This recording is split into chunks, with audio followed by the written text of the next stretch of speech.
So Lando Red getting a little competitive this last weekend. Just going to show some results from this tournament and a local showcase showdown that I played in with the deck. So this was a 1K in the UK. They had, I believe, 94 people enter. No top cut, they just played till they had an undefeated through Swiss rounds.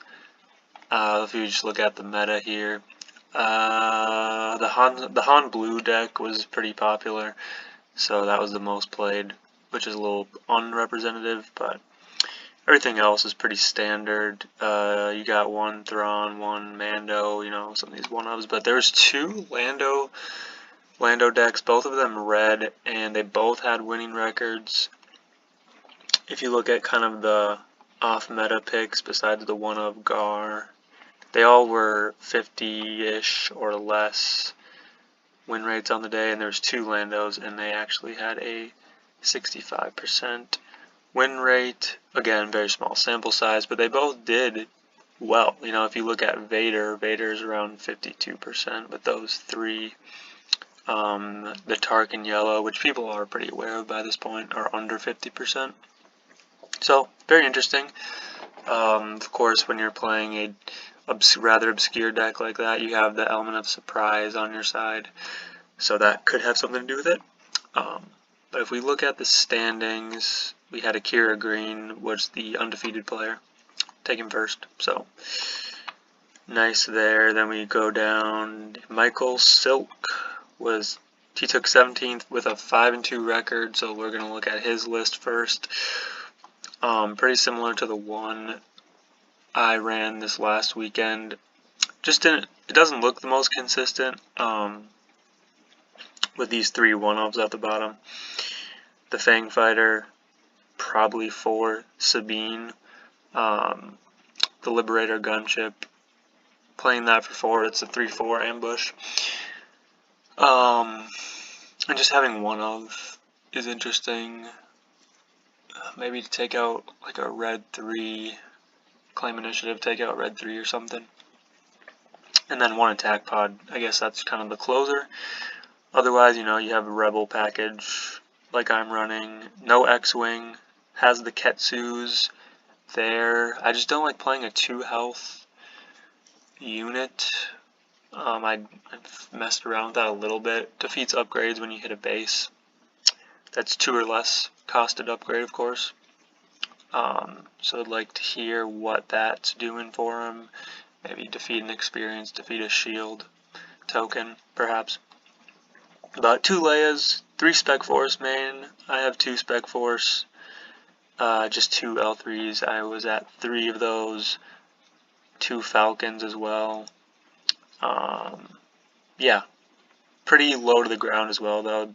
Past Falcon, he has 3, or past the Fang Fighter, he has 2 cards, 2 units that are costing more than 3, so I like that. Events, Daring Raids in the main deck. I actually took those out of my main deck, but I can definitely see that. Heroic Sack, Surprise Strike, 4 cost. Very standard event list there. Recently haven't loved Heroic Sacrifice. Can talk about that more though. And then Hot Shot, Arms of Teeth, Heroic Resolve. That's pretty much what my upgrade list looks like. I always have 3 Arms of Teeth. I just think that card's insane in this deck. Of course, Tarkin Town. I've been back and forth on Tarkin Town and 30 HP base. I think with Han Blue being so relevant right now, you just have to run Tarkin Town. You have to. And then sideboard, 2 Spark, 2 Wolfie. Great. Power Failure is interesting. I think you would run Bamboozle, and that's kind of an issue I have with this, is that if you're running the Fang Fighter and Power Failure, Bamboozle is just a better way to do what you're trying to do with those cards, in my opinion. 2 Techs, I've played Tech in the main deck, it's just not good in this deck. I would like to see why they're in the sideboard. Maybe there's a specific situation he likes those in. But 1 Change of Heart, 2 Crate Dragons. That one, I'm a bit confused on why we have 2 Crate Dragons. Maybe there's a matchup that just, I don't know, you get really late in. I don't know, I've never even gotten close to 9 resources. I think 6 or 7 is the most I've ever ended up as. Change of Heart is, I can see that though. But overall, pretty similar list. He's got the Rebel Fleet Lieutenant package going, which I think is necessary. Same smuggle I'm running as well, Arms of the Teeth, Blaster, Cassian, and then the L3s. So I think kind of on the same page there. Yeah, good list. Nothing that I think I would take away from this to upgrade. Maybe the Ketsu. I don't know. Good list otherwise. The other one was very different. He was a little bit lower down. Dale Barker went 4 and 3. He's looking more underworldy. He has the Braggarts, the Reckless Gunslingers, Greedo.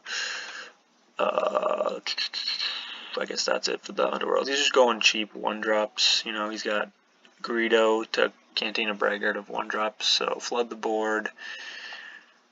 Otherwise, you know, A-Wing, Sabine, Leia, L3, Fighters for Freedom. It's kind of cool. I feel like it doesn't survive a lot, but it's an interesting one. K2, we got 3 copies of K2. I can totally see that. That's a good thing to be running. And then 3 Falcons. Otherwise, past the 1-drops, very similar again. Daring Raid, Sacrifice, Surprise Strike, Sneak Attack. That's nice. Biggest thing about this is that there's no 4 Kaz, and I was going to say that would be pretty bad with the Greedos, the Tubes, Sneak Attack, Surprise Strike. It would get a little inconsistent. Really missing out though on the 4 Kaz, and he's opting to flood the board rather than play 4 Kaz. It's kind of the trade-off going for here. Same smuggle cards, the L3s, the Hotshots, the Arms of the Teeths, the Cassian. So I think, yeah, kind of on the same page with what smuggle to be running. No jetpacks. I still think that could be valid, but neither of them were running it. This is a good sideboard. Consistent. Got the Sparks. I main decked the Sparks, but yeah. Lando's Falcon in the sideboard is cool. Let's look at the matches quick if there's anything that stands out. He beat a Han Blue, Tarkin, lost to Akira, and then 2 Rey losses. That can be a tough matchup, so I see that. But Rey was a little overrepresented, actually. I think she had 6 people playing her. Just don't think it's that good. I haven't played it. I heard it just loses to Sabine. So that's unfortunate. And then if we go back to Michael, see his matches quick.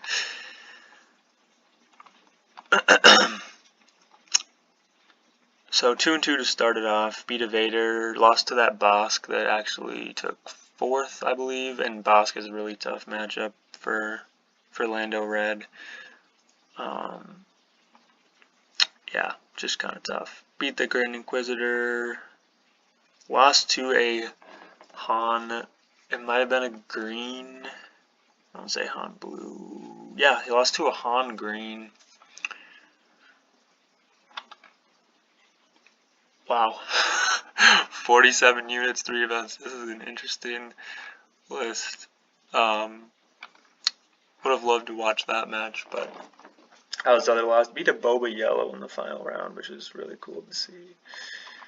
And that's always an interesting match, how that plays out. Yeah, so that was the event. 17th out of 94 is pretty good. Yeah, for Lando, and you see people trying to play like Thrawn, 07, didn't drop, played all the games. Hera 1-6, Inquisitor 1-6, I think there's another Inquisitor too. Kylo 03 and dropped. Kylo 1-3. Like, these are two Landos, and maybe they got lucky with their games they played, but they both did well. Like, these Kylos did not do good. So I think Lando is worth playing. I guess this Kyle here went 4-3. So, you know, maybe there could have easily been a Lando that didn't do the best. Of course, small sample size, take it with a grain of salt, but these two guys doing pretty well at this tournament, I think, says a good amount. Let's go to my list now. This is what I was running. We'll get into how I did in a second. What's new from the last video? Well, the Rebel Assault's main deck. I didn't even have that in the sideboard. That is new. I needed those for mostly Boba Yellow. Also helps against Sabine. Being able to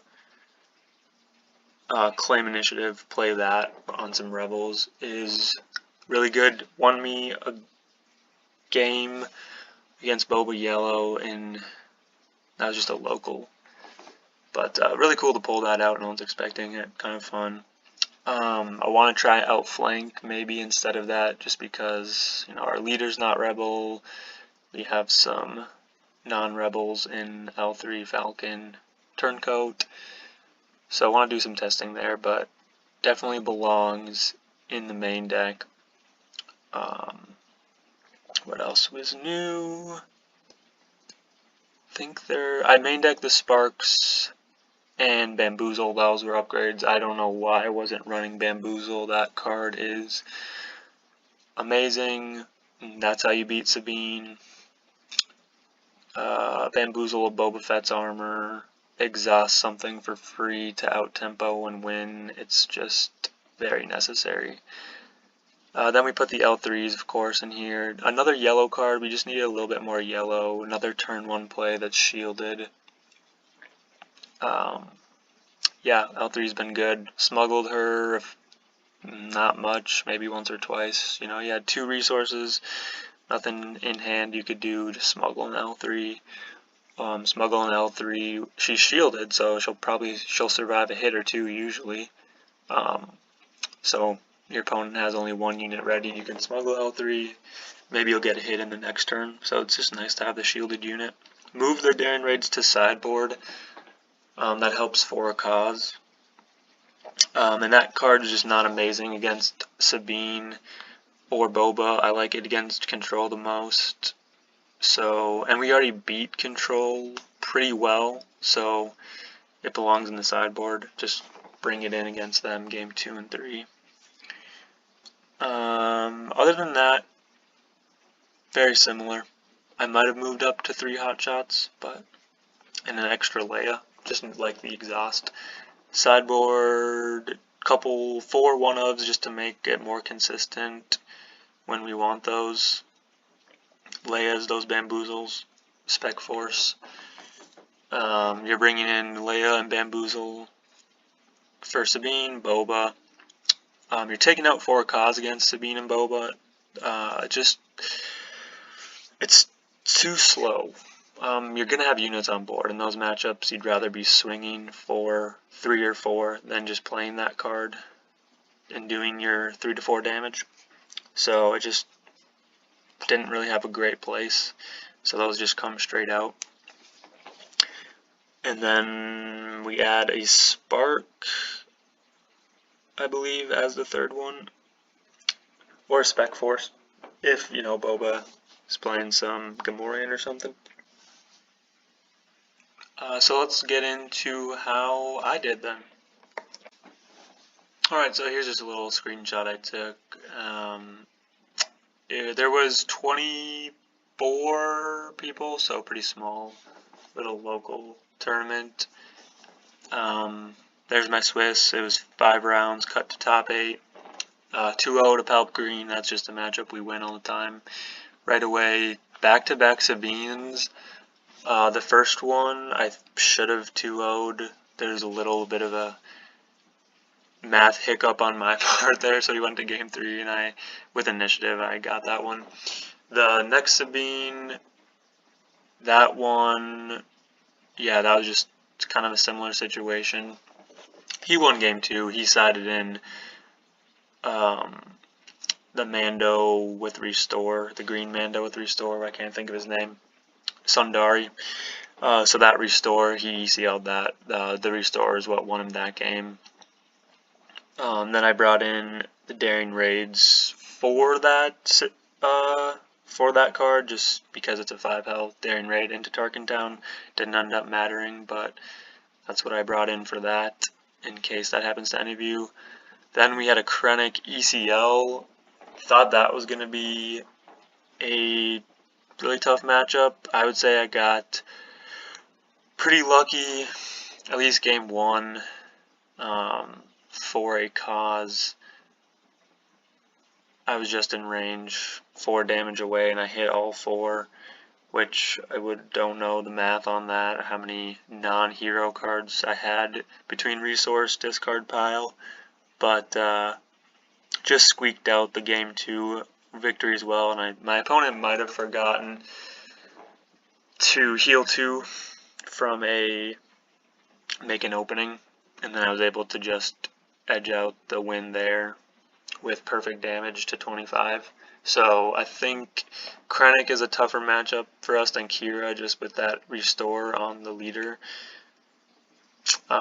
So, you know, I wonder if you play that matchup 10 times, maybe we win. It's more closer to 4 to 6 times out of 10, which is most matchups anyway. But then Sabine again, 2-1 there. I lost the first game, and then we battled back the next 2. That one was really close. We won with 1 damage on our base left. So that's kind of how that matchup goes. It's just going to be really close. That player is the one that ended up winning the tournament.